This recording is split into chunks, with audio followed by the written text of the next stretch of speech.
सभी भाई बहनों को, मेरे बच्चों को मेरी तरफ से जय मसीह की। Praise the Lord. प्रभु आपको आशीष करे। मैं प्रभु का धन्यवाद करती हूँ जो आज एक बार फिर मेरे परमेश्वर ने मुझे आप लोगों के साथ बातचीत करने के लिए फजल दिया, हम कलाम होने के लिए प्रभु ने कृपा करी है। उस प्रभु का मैं तहे दिल से धन्यवाद करती हूँ। और आज हमारी मंडे की 9th वीडियो 9th पार्ट है। इसमें हम नए विषय के साथ हम बात करेंगे। आज का जो हमारा विषय है वो ये है कि Bible vocabulary is very important for us. Bible के वचनों का, छोटे छोटे वचन, वायदे, जिनका ज्ञान होना हमें बड़ा ज़रूरी है। जब तक हमें ज्ञान नहीं होगा, हमारे अंदर छोटे छोटे वचन भी हमें याद नहीं होंगे, तो हम लंबा समय दुआ भी नहीं कर सकते हैं।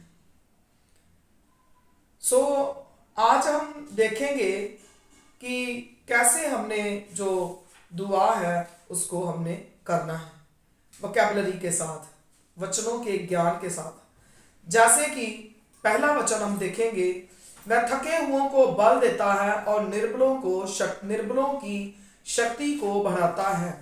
यशाया 40 अध्याय उसका 29 वचन। तो मान लो हम दुआ में बैठे हैं, दुआ कर रहे हैं। अगर हमारे अंदर वोकैबुलरी होगी, हमें वचनों का ज्ञान होगा, हमें नॉलेज होगी कि ऐसा वचन में लिखा है, तो उस टाइम हम इन शब्दों का यूज कर करके हमने दुआ करनी है। जैसे मान लो आप किसी परेशानी से थक चुके हो, आप बहुत परेशान हो, आप कमजोर हो चुके हो, तो आपने इन वचन को आप उस टाइम आप बोल सकते हो कि आए मेरे खुदावंद खुदा, आपके कलाम में लिखा है कि आप थके हुओं को बल देते हो, निर्बलों को आप शक्ति देते हो, जो कमजोर हो जाते हैं आप उनको ताकतवर बनाते हो। आए मेरे परमेश्वर, मैं कमजोर हो चुका हूं, मुझे आपकी ताकत की जरूरत है, मुझे बल दो। अगर आपके अंदर ये ज्ञान होगा तभी आप बोल सकते हो। बाइबल पढ़ना आपके लिए बहुत जरूरी है। उससे भी जरूरी है आप छोटे छोटे वचनों को रोज सीखो, याद रखो कि जैसी जैसी आपकी जरूरत है वैसे वैसे जब आप दुआ करते हो तो उन शब्दों का, उन वचनों का आप इस्तेमाल करो। बाइबल वोकैबुलरी, वचनों का ज्ञान होना हमारे अंदर बहुत जरूरी है। अब आप थक चुके हो, आप कमजोर हो चुके हो, आप निर्बल हो, तो उस समय आप यशाया 40 का 29 वचन अगर आपको याद होगा तो आप कह सकते हैं, मेरे प्रभु मुझे बल दे, मुझे शक्ति दे, मुझे ताकत दे। तो आपका प्रभु जरूर आपको ताकत देगा और आपके अंदर हिम्मत भी आएगी, ताकत भी आएगी कि ऐसा वचन में लिखा है। सेकंड वचन मत्ती 11 का 28। हे सब थके हुए और बोझ से दबे हुए लोगों, मेरे पास आओ, मैं तुम्हें विश्राम दूंगा। हालेलुया। जब आप बोझ के नीचे दबे हो, चाहे वो गरीबी का बोझ है, परेशानियों का बोझ है, बीमारी का बोझ है, लाचारी का बोझ है, कैसा भी चिंताओं का बोझ है, तो आपको अगर वचन याद होगा तो आप कह सकते हो, आए मेरे परमेश्वर, आपने कहा है, हे थके मांदे बोझे दबे लोगों, मेरे पास आओ, मैं तुझे आराम दूंगा। आए मेरे खुदा, मैं थक चुका हूं, मैं बोझ के तले दबा हुआ हूं, आए मेरे परमेश्वर मुझे आराम दे। तो आपका खुदा आपको जरूर आराम देगा। जब एक आपके अंदर विश्वास इंक्रीज होगा, आपके अंदर विश्वास बढ़ेगा कि वाकई ऐसा खुदा के कलाम में लिखा है और मेरे साथ ऐसा ही होगा। तीसरा वचन हम देख सकते हैं, नीति वचन 10 अध्याय उसका 29 वचन। यहोवा खरे मनुष्य का गढ़ ठहरता है। आप कह सकते हो, आए मेरे परमेश्वर मुझे खरा इंसान बना, हर तरह के वल, हर तरह के फरेब, हर तरह का झूठ, हर तरह की बुरी आदतें, बुरी सोचे मेरे परमेश्वर मेरे अंदर से निकाल दे। आए मेरे खुदा मुझे खरा इंसान बना। मगर आपको पता होना चाहिए कि ऐसा वचन में लिखा है। चौथी बात, फिलिपियां 4 का 19 वचन। परमेश्वर सभी जरूरतों को पूरा करने का वादा करता। हालेलुया। अब आपकी जरूरतें पूरी नहीं हो रही हैं, आप जो जो चाहते हो आपको नहीं मिल रहा है। अगर आपके अंदर इस वचन का ज्ञान होगा तो आप कह सकते हैं, मेरे परमेश्वर आपने हमारे साथ वायदा किया है कि मैं तेरी जरूरतों को पूरा करूंगा। मेरे प्रभु आज मुझे मेरी जरूरतों को पूरा कर, मेरे ऊपर रहमत कर दे, तो जरूर आपका परमेश्वर आपकी तमाम जरूरतों को पूरा करेगा। मगर आपको ज्ञान होना बड़ा जरूरी है।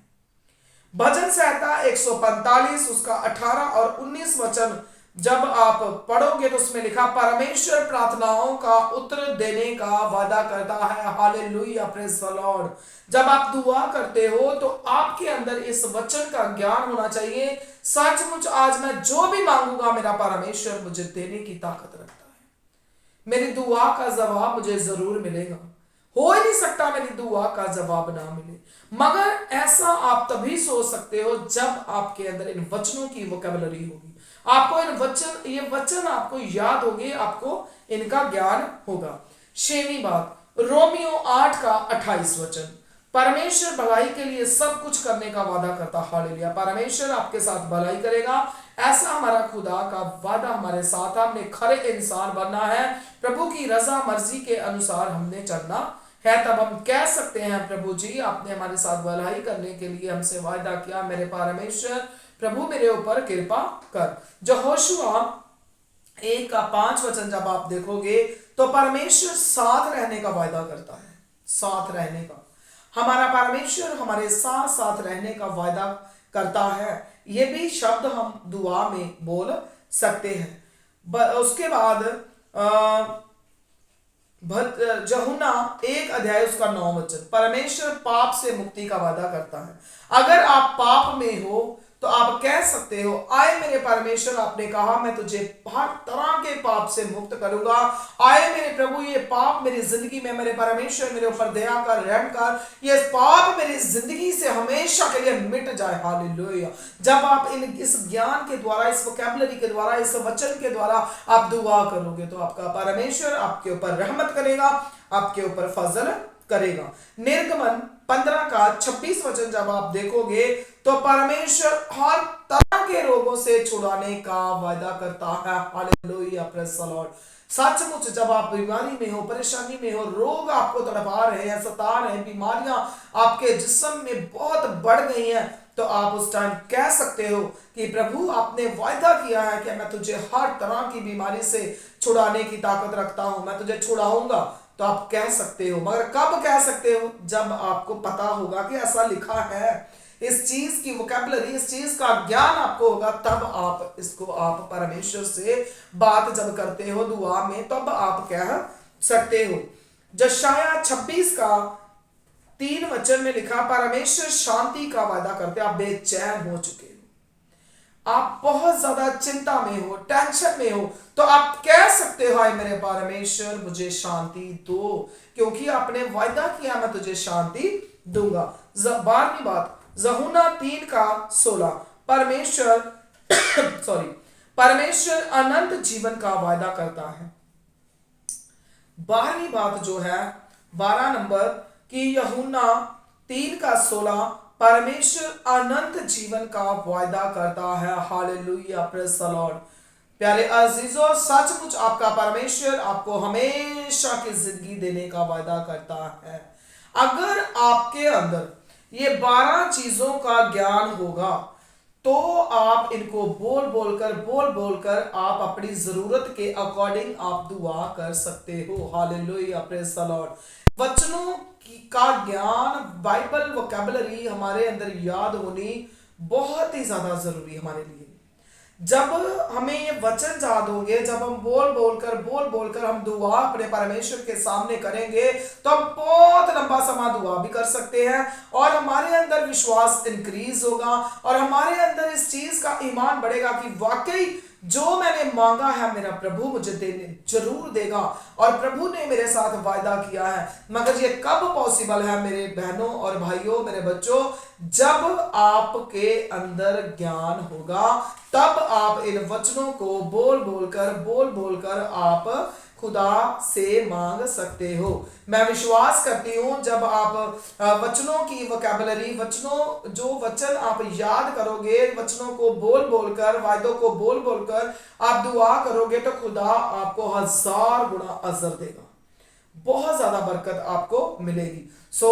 मैं विश्वास करती हूं कि आप सब लोग इन वीडियोस के जरिए बहुत ज्यादा बरकतों को आप हासिल कर रहे हो, आगे भी करोगे और आपने खुद तो इन बरकतों को हासिल करना है, मगर दूसरे लोगों पर, अपने रिश्तेदारों पर, अपने भाई बहनों को, अपने सर्कल में आपने इन वीडियोस को ज्यादा से ज्यादा शेयर करना है और उन लोगों को हमारा पेज फेसबुक पर फॉलो करने के लिए कहना है और यूट्यूब पर सब्सक्राइब करने के लिए और बेल आइकॉन का बटन आपने जरूर दबाना है, ताकि कोई भी हम अपनी वीडियो अपलोड करें और सबसे पहले आपको उसका नोटिफिकेशन जो है वो मिल सके। सो मैं उम्मीद करती हूँ आज के बाद जब आप दुआ में बैठोगे तो आप जरूर वचनों को याद कर करके और इन वचनों को हृदय की फटियों में आप लिखोगे और जब दुआ करोगे तो आप इन वचनों को बोल बोल कर आप दुआ करोगे। प्रभु आपको आशीष करेगा। सबको मेरी तरफ से जय मसीह की, प्रेज द लॉर्ड।